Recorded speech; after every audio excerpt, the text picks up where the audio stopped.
ว่าถูกส่งของเองต่อลูกกับยายบ้าต่อศรัทธาสายทางศรัทธาในอกวิสา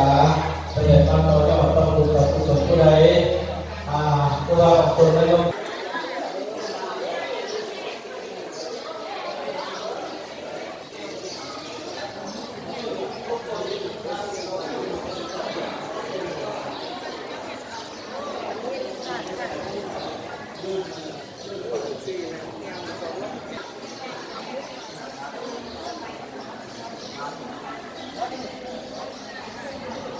ดวงอามาดวงอามาด